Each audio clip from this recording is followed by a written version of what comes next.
اعوذ باللہ من الشیطان الرجیم بسم اللہ الرحمن الرحیم۔ رمضان شریف کی آمد ہے اور اس کے متعلق چند ہدایات ہیں، اور پچھلے جو 6-7 سالوں میں ہم نے جو دیکھا ہے وہ اپنے تجربات ہم شیئر کرنا چاہیں گے۔ ایک تو یہ ہوتا ہے کہ عمومی طور پہ کھانا جس طرح بھی کھا لیا، صبح سحری کی، اس کے بعد سارا دن پریشانی رہتی ہے، اور افطار کے وقت جو ہمارے ساتھ مسئلہ آتا ہے وہ یہ ہوتا ہے کہ بس بعض لوگ تو ایسے بھی ہیں ماشاءاللہ کہ وہ جو پکوڑے ہیں شربتوں کے ساتھ کھا رہے ہوتے ہیں، تو یہ بہت بڑی خرابی آ جاتی ہے کہ کوئی بھی چیز جو ہے نا وہ ہم نے اعتدال کے اندر رکھ کے کھانی ہوتی، جس کی وجہ سے ہمارے ایک تو روزے بھی صحیح گزرتے ہیں، دوسرا یہ ہے کہ ہماری صحت بھی برقرار رہتی ہے۔ آپ تھوڑا سا پیچھے چلے جائیں اور غور کریں کہ ہم جو پورا سال غذا کی بے اعتدالیوں سے گزر رہے ہوتے ہیں نا، تو وہاں پہ جب ہم رمضان شریف کے اندر داخل ہوتے ہیں، ہم روزے رکھتے ہیں، تو کافی سارے ایسے مریض ہوتے ہیں جو مستقل معدے کے مریض ہوتے ہیں اور وہ ٹھیک ہو جاتے ہیں۔ ان کے ساتھ جو پرابلم آ رہے ہوتے ہیں معدے کے وہ ٹھیک ہو جاتے ہیں۔ اس کی وجہ کیا ہے کہ ابھی کھانا کھایا، تھوڑا سا آگے گئے تو وہاں جا کے پھر تھوڑا سا کھانا کھا لیا، اور پھر آگے گئے تو تھوڑا سا آگے جا کے پھر کھا لیا، یہاں گئے تو یہ کھا لیا، وہاں گئے تو وہ کھا لیا۔ اس طرح ایک مسلسل تجربات سے ہم گزر رہے ہوتے ہیں۔ تو ہم نے کبھی بھی توجہ نہیں کی کہ ہمارے اندر جو ایک سسٹم لگا ہوا ہے، اللہ تعالیٰ نے ہمیں تو کھانے کے لیے پیدا نہیں کیا نا، ایک معقول اور متوازن غذا جو ہے وہ تو ہمارے لیے ضروری ہے۔ اور اسی طرح ایک قرآن مجید کی آیت ہے، کلوا واشربوا ولا تسرفوا ان اللہ لا يحب المسرفین، کہ کھاؤ پیو، حد سے نہ بڑھو، اللہ تعالیٰ حد سے بڑھنے والوں کو پسند نہیں فرماتے۔ یہ ایک بہت بڑی آیت ہے جو آپ کی صحت کے لیے بہت اہم ہے۔ اس میں آپ کی صحت کے وہ تمام راز موجود ہیں، اگر سمجھنے والا کوئی بھی سمجھدار ہو تو اس کو اس بات سے بخوبی اندازہ ہو جاتے ہیں۔ سقراط کا ایک قول ہے، بقراط کا ایک قول ہے کہ جو ہاتھیوں جیسی غذا کھا کے بیمار ہوتے ہیں نا، ہم ان کو چڑیوں جیسی غذا کھلا کے ٹھیک کرتے ہیں۔ یعنی جتنی چڑیا کھاتی اتنا کھلا کے اس کے اندر فاقہ پیدا کر کر کے صالح بھوک پیدا کرتے ہیں، جس سے وہ مریض ٹھیک ہو جاتے ہیں۔ اب ہمارے ساتھ جو مسائل آ رہے ہوتے ہیں وہ یہ ہوتے ہیں کہ ہمارا معدہ جو اس کے اندر 4 گھنٹے، ہمارا جو خون بننے کا عمل ہے اس کے اندر 4 گھنٹے، اور اسی طرح خون کے اندر 4 گھنٹے غذا رہنے کے بعد جو ہے کم از کم 12 گھنٹے کا جو وقفہ ہوتا ہے نا، وہ ہماری ایک غذا سے دوسری غذا کے لیے ہوتا ہے۔ اب ہم جو کوئی چیز کھاتے ہیں اوپر سے کوئی اور چیز کھا لیتے ہیں تھوڑے سے وقفے کے بعد، تو نتیجہ کیا نکلتا ہے؟ ہماری جو وہ غذا ہے وہ وہیں پہ پڑی پڑی متعفن ہو جاتی ہے، اور طبیعت نے جو اس کے اوپر حرارت لگا کے اس کو ہضم کرنا تھا وہ وہیں پڑی پڑی وہ تو متعفن ہوگی، اور نئی کی طرف جیسے ہی مائل ہوتی ہے تو عمومی طور پہ ایسے مریضوں کے اندر وہ پہلی والی غذا رک کے تعفن پیدا کر دیتی ہے، جس سے تبخیر معدہ ایسیڈیٹی شروع ہو جاتی ہے، اور وہ مستقل اور دائمی مریض ہو جاتے ہیں، اور در در کی جو ہیں وہ ٹھوکریں کھاتے کھاتے آخر میں وہ جو ہے نا جی کافی ساری بیماریوں میں گر جاتے ہیں، اور اس کے بعد بہت ساری ایسی بیماریاں پیدا ہوتی ہیں جس کے اندر کولیسٹرول ہے، شوگر ہے۔ یعنی شوگر بھی غذا کی بے اعتدالی کی وجہ سے بظاہر کوئی مرض نہیں، علامت ہے یہ بھی آپ کے لائف سٹائل کی خرابی، کھانے پینے کی۔ اسی طرح بلڈ پریشر ہے، ہارمونل ایشو ہیں، اس طرح کی بے شمار بیماریاں شروع ہوتی ہیں جو اس کے بعد ہیں، کیونکہ معدہ گھر ہوتا ہے تو اس کے بعد کے جو مراحل ہوتے ہیں وہ انتہائی خطرناک ہوتے ہیں، اور وہ مستقل دائمی مریض بن جاتے ہیں۔ استاد جی فرمایا کرتے تھے کہ کبھی بھی اس وقت سے پہلے غذا نہ کھائیں جب تک آپ کے کان کی لو لال سرخ نہ ہو جائے بھوک سے۔ یعنی اس کا مطلب یہ ہے کہ معدے کے اندر اتنی حرارت اور ٹمپریچر پیدا ہو چکا ہے وہ آپ کے غذا کو ہضم کر سکتا ہے۔ باقی آپ خود سمجھدار ہیں کہ کچھ مسائل ایسے پیدا ہوتے ہیں جس کے اندر ہم نے بہت ساری چیزوں کو ڈسکس کرنا ہوتا ہے۔ مثال کے طور پہ اگر چولہا ہو نا، جو چولہے کی آگ ہو، یہ بار بار مثال اس لیے دی جاتی ہے کہ آپ کے جسم کے اندر حرارت ایک اہم ضروری چیز ہے، اس کو آپ نظر انداز نہیں کر سکتے۔ تو چولہا جیسے ٹھنڈا ہوتا ہے نا آپ کا ڈائجسٹو سسٹم متاثر ہو جاتا ہے، آپ کے جگر کا سسٹم متاثر ہونا شروع ہو جاتا ہے، یہ کہہ دیا جی آپ کا معدہ ٹھنڈا ہو گیا، جی آپ کا جگر ٹھنڈا ہو گیا۔ تو جیسے ہی آپ اس گرمی کو دور کرنے کی دوائیاں لیتے ہیں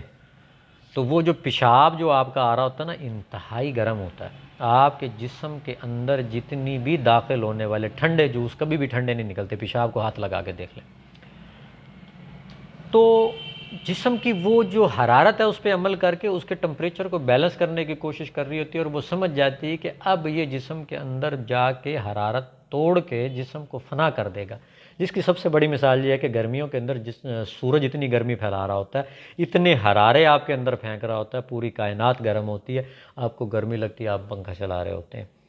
تو کچھ ٹھنڈی چیزیں لیں بھی لیں اس سے وقتی طور پہ آپ کو کوئی مسئلہ نہیں پڑتا، کیونکہ موسم کے اندر اتنی حرارت ہے، گرمی ہے، کائنات کے اندر اتنی گرمی پھیلی ہوتی ہے کہ جس کی وجہ سے آپ کو کوئی مسئلہ نہیں بنتا۔ یہی حال اگر آپ سردیوں میں دیکھیں، آپ 2 سے 3 کلفیاں کھائیں، آپ کو پتہ چل جائے گا آپ کے جسم کے اندر موسم کی وہ جو سردی، کائنات کے اندر سردی بکھیرے ہوئے ہے، حرارت ٹوٹ رہی ہوتی ہے، منہ کے اندر سے دھوئیں نکل رہے ہوتے ہیں، تو جسم کو ہم گرم چیزوں سے بیلنس کر رہے ہوتے ہیں،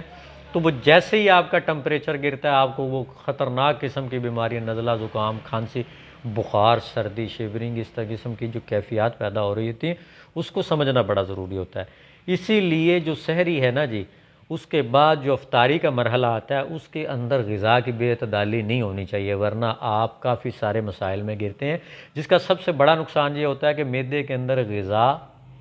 اور اس کے بعد تعفن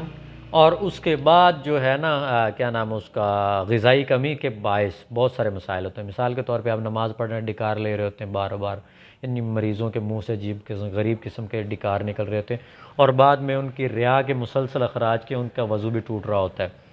تو وہ کیا ہوتا ہے کہ وہ بے اعتدالی سے کھایا ہوتا ہے۔ نمبر 2، اتنے ٹھنڈے یخ جوس پینے سے، کیونکہ جلتی آگ کے اوپر جب بھی آپ پانی ڈالیں گے وہ بھسم ہو جائے گی، وہ لکڑی جلنے کے قابل نہیں رہتی، اس کو ایک وقت چاہیے، اس کے بعد جا کے وہ اس قابل ہوگی، خشک ہوگی تو جلے گی۔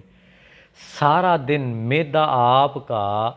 بھوکا رہنے کی وجہ سے اس قابل ہو چکا ہے کہ اب اس کے اندر کوئی بھی چیز ڈالی جائے تو اس کو فوری پکڑ کے ہضم کر دے۔ تو ہم کیا کرتے ہیں، افطاری کے پہلے وقت میں ہی ہم ٹھنڈے یخ جوس ایسے اندر مارتے ہیں معدے کے اوپر جا کے، جیسے لگتے ہیں تو عمومی طور پہ افطاری کے بعد لوگ کہتے ہیں جی ہمیں تو وہ دل کا مسئلہ بن رہا ہے، گرم گرم بخار اٹھ رہے ہیں، اور عمومی طور پہ جب وہ مغرب کی نماز کے سجدے میں جاتے ہیں، رکوع میں جاتے ہیں طبیعت خراب ہوتی ہے، سجدے میں جاتے ہیں تو وہ جو اس کا فم معدہ، معدے کے منہ کے اوپر جو مسئلہ ہوتا ہے، ڈھکن جو ہوتا ہے وہ کھل جاتا ہے، اور غذا کے جو تیزابیت والے اثرات ہیں سینے کے اوپر آتے، جلن پیدا ہونی شروع ہو جاتی، اور ایسے لگتا ہے بعض دفعہ الٹی آتی، تو وہ مصنوعی طور پہ ڈکار لے لے کے طبیعت کو بیلنس کر رہے ہوتے ہیں، یہ اس کے نتائج ہیں۔ تو اس کے لیے جو میں نے ایک بہترین چارٹ جو ہے نا وہ تیار کیا ہوا ہے، اور اس کو میں روٹین میں استعمال کرواتا ہوں، باقی اگر کوئی مریض ہو تو وہ اپنے معالج کی مشاورت سے استعمال کر سکتا ہے۔ صبح کا جو ناشتہ ہوتا ہے 50 بادام بھگو دیتے ہیں ہم، ہر بندہ اپنی طبیعت کے مطابق کر سکتا ہے، 50 بادام بھگو کے اس کو چھیل لیں، اس کے ساتھ ہی 1 چھٹانک کشمش خشک سندرخانی لے کے اس کو مکس کر لیں، 1 چھٹانک مکھن، آپ اس کو لے کے اس کے مکس کر لیں، اور یہ فروٹ چاٹ کی طرح بن جائے گا، اس کو آپ نے کھا لینا ہے۔ اس کے بعد سونف 12 دانے، الائچی چھوٹی 4 دانے، زیرے کے 12 دانے، ادرک 1 انچ، اور گلاب کی تازہ پتیاں 3 سے 4، اس کا آپ کعبہ بنائیں اور وہ پی لیں، آپ کی سحری مکمل ہو جائے گی۔ اس کا سب سے بڑا فائدہ یہ ہوگا کہ آپ کام بھی کریں، دھوپ میں بھی رہیں، یا آپ چلیں پھریں، انشاءاللہ آپ کو کمزوری نہیں ہوتی، تھکاوٹ نہیں ہوتی، نماز کے جو اوقات تلاوت ہیں یا قیام ہے، رکوع و سجود ہیں، اس میں مسئلہ نہیں پیدا ہوتا، کیونکہ ایک مقوی غذا آپ کے جسم کے اندر موجود ہوتی ہے، جس کی وجہ سے آپ کو تھکاوٹ وغیرہ کے اثرات نہیں آتے۔ دوسرا سسٹم کیا ہوتا ہے کہ افطاری کے اندر ہم کیا کرتے ہیں کہ 11 بادام بھگو دیتے ہیں صبح ہی، اس کو چھیل لیتے ہیں، 5 کھجوریں، اور اس کے ساتھ جو ہے 5 سے 7 کھجوریں، 11 بادام ہوتے ہیں، اور 1 چمچ کشمش، یہ کھانے کے بعد یعنی افطاری کے وقت، اس کے بعد 1 کپ گرم دودھ پیتے ہیں، اس کے بعد آپ روٹین میں جائیں، اپنی نماز پڑھیں، تب تک طبیعت جو ہے وہ اپنے اعتدال پہ آ چکی ہوتی ہے۔ آپ نماز پڑھ کے آئیں اور بکرے کا گوشت جو ہے کدو، توری، ٹنڈے، شلجم، اس کے ساتھ پکا ہوا بکرے کا گوشت وہ آپ کھائیں اور پیٹ بھر کے کھائیں۔ اگر طبیعت اجازت نہیں دے رہی تو آپ ایسا کریں کہ اپنی جو ہے کیا نام اس کا نماز تراویح کے بعد آپ اس کو استعمال کریں۔ انشاءاللہ درمیان میں جائیں گے نا، بعض لوگ ایسے ہوتے ہیں کہ جب وہ درمیان میں پہنچتے ہیں نا جی، انہوں نے 10 روزے رکھے، 15 روزے رکھے، ٹھنڈے جوس پی پی کے ان کا ٹمپریچر گرنا شروع ہو جاتا ہے۔ ایک وقت آتا ہے کہ ان کو بھوک، صبح بھی بس تھوڑی بہت کھایا پیا، بس روزہ رکھ لیا، شام کو بھی تھوڑا بہت کھایا پیا، افطاری کی، وہ ایک وقت آتا ہے غذائی قلت کی کمی کے باعث ان کے جسم کے اندر کمزوری بڑھنی شروع ہو جاتی ہے، چکر آنے شروع ہو گیا، کبھی ٹانگیں جو ہیں وہ اس میں درد شروع ہو گیا، کبھی وامٹ، الٹیاں شروع ہو جاتی ہیں، کبھی ابکائیاں آنی شروع ہو جاتی ہیں، غذا مکمل طور پہ نہیں لے پاتے۔ تو اس لیے ان بنیادی ہدایات پہ اگر آپ عمل کریں تو انشاءاللہ کمزوری کسی قسم کی بھی نہیں آپ کے ساتھ ہوگی۔ اگر اس سحری کے ناشتے میں جو ہے آپ یہ سمجھ لیں کہ جو سحری آپ نے کرنی ہے فجر ٹائم، اس میں اگر آپ کو کوئی ڈائبٹک پرابلم ہے تو اس میں آپ بے شک کشمش 1 چمچ لے کے باقی پھل لے لیں، تھوڑا سا سیب لے لیں، تھوڑا سا انار لے لیں، کوئی بھی موسم کے مطابق کوئی پھل ہو پانی والا جس کے اندر پانی ہو، آپ اس کو لے سکتے ہیں، انشاءاللہ آپ کو بہت فائدہ ہوگا۔ اگر مکھن نہ بھی استعمال کرنا چاہیں کیونکہ بیڈ کولیسٹرول کے پیشنٹ ہوتے ہیں جن کو کچھ کارڈک ایشو ہوتے ہیں، کچھ بی پی کے ایشو ہوتے ہیں، وہ بے شک نہ لینا چاہیں تو نہ لیں، بادام وغیرہ استعمال کریں، اس سے آپ کی ایک تو حواس اور اس کے بعد جسم کی قوت اور وائٹل فورس ٹھیک رہتی ہے، دوسرا تھکاوٹ نہیں ہوتی، عبادات میں کوئی فرق نہیں پڑتا، آپ روٹین میں نماز پڑھیں جو بھی کریں انشاءاللہ عبادات میں کمی نہیں آئے گی، طبیعت حشاش بشاش ہوتی، کمزوری نہیں ہوتی۔ بعض لوگ جو ہیں وہ درمیان میں پہنچتے 15-20 روزے کے بعد ان کے آگے کی طبیعت جو ہے نا کافی پریشانی کی طرف چلی جاتی، وہ بیسیکلی غذا کی بے اعتدالی کا مسئلہ ہوتا ہے، اور کوئی روزہ تو آپ کو بالکل ٹھیک کر رہا ہے، آپ کو صحت مند کر رہا ہے، آپ کو صحت بخش رہا ہے، آپ کی بیماریاں جتنی بھی آپ نے غذا کی بے اعتدالی سے پیدا کر لی ہیں ان کو ختم کر رہا ہے۔ یہ کبھی بھی نہیں ہے کہ آپ روزے سے بیمار ہوں، بلکہ آپ ٹھیک ہوتے ہیں، آپ کے معدے کا انزائم جو ہیں وہ بھی ٹھیک ہوتے ہیں، ڈائجسٹو سسٹم بھی آپ کا ٹھیک ہوتا ہے، آپ کی بلڈ کی سرکولیشن بھی ٹھیک ہوتی ہے، اور آپ کے جسم کے اندر تمام جتنے بھی جراثیم ہیں وہ مرتے ہیں۔ اسی لیے سوچ سمجھ کے معتدل طریقے سے اپنی غذا کو بیلنس میں رکھیں اور ٹھنڈے یخ جوس پینے سے اجتناب کریں، ورنہ کچھ وقفے کے بعد نزلہ زکام اس ایسی علامات کے ساتھ جسم کی توڑ پھوڑ اور دردیں ہوں گی، اور اس سے یعنی زائد آپ پیسہ خرچ کر لیں گے لیکن صحت آپ کے ہاتھ میں نہیں ہوگی۔ اس لیے اپنی صحت کی خود حفاظت کیجئے اور اس لیول پہ چلیں جو آپ کو، یعنی دنیا کے اندر آپ یہ دیکھ لیں کہ میں غلط ہو سکتا ہوں، کوئی بھی شخص غلط ہو سکتا ہے، لیکن آپ صلی اللہ علیہ وسلم کا فرمان غلط نہیں ہو سکتا، اللہ تعالیٰ کا قرآن غلط نہیں ہو سکتا، جو قانون فطرت ہے، جو اللہ تعالیٰ نے قوانین بنائے ہیں وہ غلط نہیں ہو سکتے۔ فطرت کی طرف آپ تھوڑی سی توجہ کر لیں کہ موسم کس طرح آتے ہیں، کیسے کیسے کب کب کیسے بدلتے ہیں، تو ان چیزوں کے اندر اگر آپ تھوڑا سا نوٹ کریں گے آپ کو فرق پڑ جائے گا۔ پچھلے دنوں میں بھی بارش ہوئی ہے، گرمی کے دنوں میں سردی شروع ہو گئی تھی، کیسی ایک خطرناک صورت بنی ہے آپ سمجھ سکتے ہیں۔ اس طرح جب آپ دفعتاً تبدیلی پیدا کرنے کی کوشش کرتے ہیں، آپ کے جسم کے اندر کافی ساری خطرناک بیماریاں گھر کر لیتی ہیں جو بدستور آپ کو بیمار کرتی جاتی ہیں۔ تو میں یہ سمجھتا ہوں کہ اگر آپ ایک ماہ رمضان شریف کا مکمل اپنی غذا کو اعتدال کے ساتھ استعمال کر لیں، یقیناً آپ پورا سال بیمار نہ ہو، کیونکہ اس سے آپ کے جسم کے اندر تمام ٹاکسن ڈی ٹاکسیفائی ہوتے ہیں، کیونکہ لیور ایک اینٹی ٹاکسک پلانٹ ہے، حرارت غریزیہ کا منبع ہے۔ جب آپ ہوش میں آئیں گے آپ کے معدے کو، آپ کے لیور کو وقفہ ملے گا کام کرنے کے لیے، ریلیکسیشن ملے گی، یہ نتیجتاً آپ کی آکسیجن پوری ہو کے آپ کے تمام افعال سرزد ہونا شروع ہو جاتے ہیں، اور کائنات کے اندر آکسیجن بڑی چیز ضروری ہے، حرارت بڑی ضروری ہے۔ جس دیے کا شعلہ ختم ہو جائے وہ دیا ختم ہو جاتا ہے، روشنی ختم، سورج نہ نکلے کائنات کے اندر فصلوں کا پکنا، معاملات ختم۔ اسی طرح مردہ جو ہے اس کا جسم ٹھنڈا ہوتا ہے، اگر ایک انسان کے جسم کی حرارت ختم ہو جائے یقیناً وہ موت کے منہ کے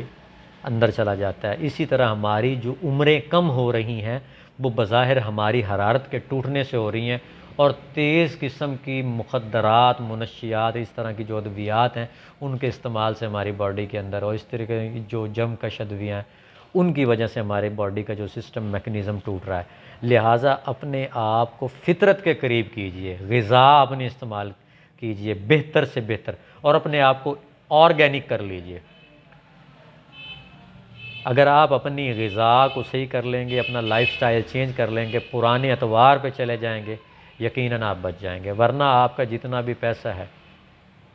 وہ آپ کا آدھ سے زائد آپ کی صحت کے اوپر ہی خرچ ہو رہا ہے، نہ تو وہ ملک کے کام آتا ہے، نہ کسی اور کے کام آتا ہے، نہ کسی ضرورت نہیں ہے۔ جہاں پہ بے شمار جو مریض آتے ہیں موسٹلی آپ کو پیشنٹ مل رہے ہوتے ہیں، تو وہ جو ہے نا جی اس پہ غور کیجئے گا انشاءاللہ، اللہ فضل فرمائے گا۔ اللہ حافظ۔